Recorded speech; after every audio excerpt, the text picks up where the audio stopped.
What if I told you that people who got a lower mortgage rate 2 years ago are now stuck paying more and still waiting to refinance? Or that some buyers spend thousands upfront on a rate buydown and end up moving before they ever break even? Let's break down the real pros and cons of a temporary versus permanent buydown so you can avoid common mistakes and make the smartest move for your situation.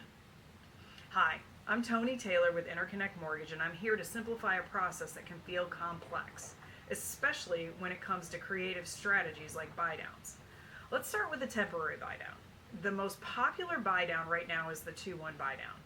In year one, your rate is 2% lower than your locked interest rate. In year two, it's 1% lower than your locked interest rate, and in year three, it adjusts your full note rate. Sounds great, right?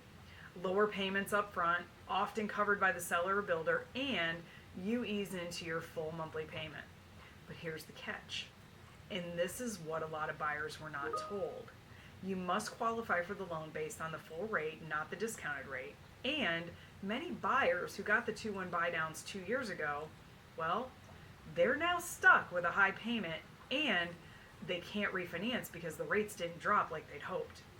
So if you're using a buydown as a short-term band-aid hoping for a better market, you're gambling, not planning. But temporary buydowns can still be smart. You're early in your career and you know your income will grow in the next year or two. Or you're only planning to stay in the home for a short period, maybe 2 or 3 years.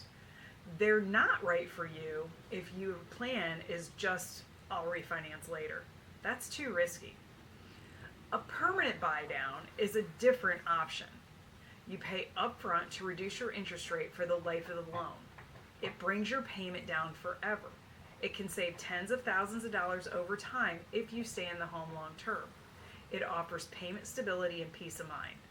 But if you move or refinance within a few years, you might not recoup the upfront cost. It's not always the best use of cash for short-term homeowners. So which one's better? Well, there's no one-size-fits-all answer. It comes down to your income, your timeline, your risk tolerance, and your plans. And that's where we come in. We run the numbers both ways, show you the long-term impact, and help you make a confident decision based on facts, not fear.